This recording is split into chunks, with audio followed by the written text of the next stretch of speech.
an excellent first half performance from Harriers, but perhaps not scoring the goals, contributing to the fact that you fall to a 3-1 defeat. It probably, without knowing it, sums the season up, that first half.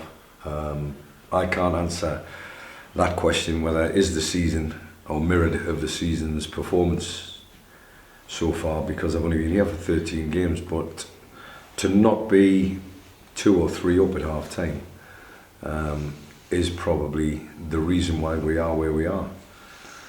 And that's not just blaming strikers, that's blaming everybody. You're looking for quality in the final third. I think when the quality's being produced in that final third, you've got to take them moments. When we got the moment that did come along and we got 1 up, that should have been possibly 2 or even 3. And that sort of, sparked Altrincham front 4 into action, and that's probably one of the best front 4s that we've come up against so far this year. I was mesmerised at times watching the way Con Clark could come off, say for instance, our 3 centre-halves and get into a pocket of space and then produce something. Not being able to do that or defend against it is a little bit of naivety to a certain extent, but I'm not going to blame defenders for today's defeat when you've got 13 clean sheets this season. There's something right with the football club. When we've got the work rate that the players put in, there's something right with the football club. When we're not finishing off great moves, which we produced in the first half, there's something wrong with the club.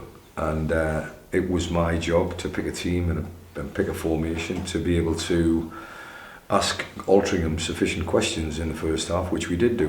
Come half time, did they make any changes? Did we make any changes? Well, there was no need for us to make any changes, but they upped the ante.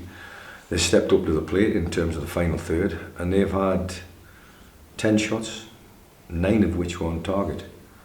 So my goalkeepers had to step up to the plate. We had 16 shots and 3 on target. So that more or less sums up the season so far.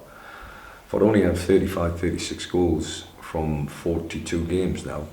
Again, as a manager, you are looking for ways and means to stop the opposition, which we do quite well. But then you've got to take the pressure off the people that are trying to stop the opposition by putting the ball in the back of the net and getting a breather. I thought we'd done that well.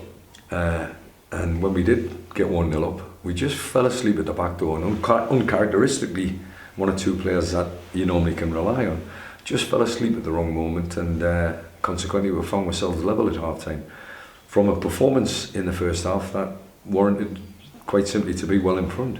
I wouldn't have said the game was ever over in the National League, not with opposition that can boast a front 4 like Altrincham did today. So it's sort of a bitter sweet taste to a certain extent. Great performance is the sweet part. The bitter part is the way we conceded chances, the way we didn't sort of get a grip of the front 4, which, we had a plan. And I think that plan, if truth be known, there's 1 or 2 positives, and one of the biggest positives is J. Emmanuel Thomas.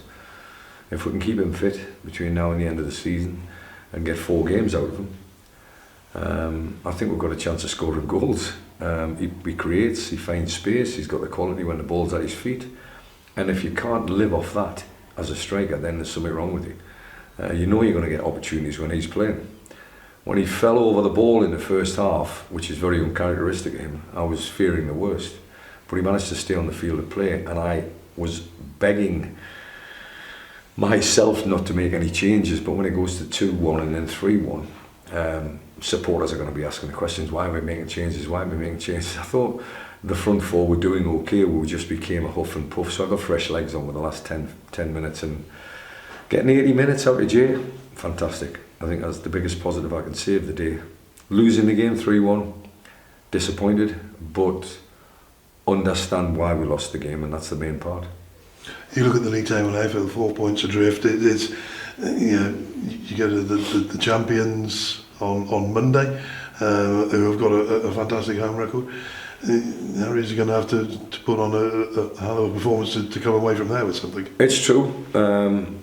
I'm not saying they're on the beach, because you never want to go at anybody where that's concerned. I think what they've done this season is second to none, and even the phenomenal achievements of Wrexham and Notts County last year, It's a brilliant performance, it's a brilliant season. They've won it by a country mile. They can take their foot off the gas, as we witnessed again today. They've lost a couple of games of late, so maybe the focus has just shifted now to next season, which will be in the second division, and maybe Paul Cook's looking at his squad and see who he can improve with. The ones who are at Chesterfield at the moment, he's got a big enough squad to have two teams. The size of his squad, he can boast two teams that could probably be in the top 6. One of them's proved to be champions already, and the second team, if that's playing on Monday, then we might have a better chance. But bottom line is, we've got to pick ourselves up from this performance. We've got to take the positives out of it. That's the main part of it. You know, the first half there was a lot of positives. If we can produce that for 90 minutes on Monday, then who knows? And when we get 3 points, then who knows? So you're looking at the last 3 games more positively, and that's the main part. We have to stay positive, and I've got to thank a young supporter. As I was walking down the tunnel at the end of the game, almost head in hands to a certain extent, he probably thought I was thinking about what to say, what to address the players with, and he just told me to keep my chin up.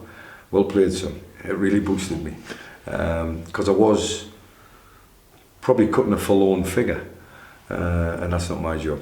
My job as a manager is to stay positive. My job as a manager is to try and get the positives out of the game, which was certainly there in the first half, and then the second half try and dispel the negatives, discuss the negatives with the back four, and find out, you know, why, what happened, how did they pass through our midfield so easily. And probably we're a little bit young and naive in midfield, if truth be known, but you know, I can only play the players that are available to me. I think Charlie Weston, to identify him, a young lad that's come from Blackburn, had an outstanding first half, and he was part and parcel of a great performance, or a good performance. But you never win a game by half time. You've always got 90 minutes, and maybe you're just tired a wee bit. Maybe the physicalities of the game. League football doesn't matter what you're playing. If you're playing 23s or 21s for any football club, you come into the league, non-league, national league, the football league, it's a man's game, and all of a sudden you're fighting for every inch, and that's what he's learned today. And hopefully he will learn from that. And you know, there's 1 or 2 positives. I'm sticking with the players, there's no doubt about it. They're a good group, they're an honest group, and when you've got honesty in your change room, you've got half a chance. Phil, thank you very much. Just a thought, across the games that you've been here, there won't have been too many instances, I guess, even where results haven't gone your way, there won't have been too many times where the dressing room has felt low. So if today is one of those, especially if people externally are looking at the table and thinking that might be us done now, but that's a fresh kind of level of motivation, isn't it really? If you feel perhaps that you've been written off, that the lads perhaps can use that as a fuel. I've been written off a couple of times in my life, and it's a dangerous place to be in. I'll always fight, I'll always step up to the plate, and I just want players that are going to do the same. I've got to pick a team, I've got to prepare a team now for Monday against the champions, and it's not even the champions elect with 4 or 5 games to go, it's the champions, and they're there on merit, and rightly so. But again, I believe York beat them today, and you know, we've got to address the situation that they're going to turn up. There's no doubt about it. If we turn up in the manner in which we did in the first half, we've got a chance.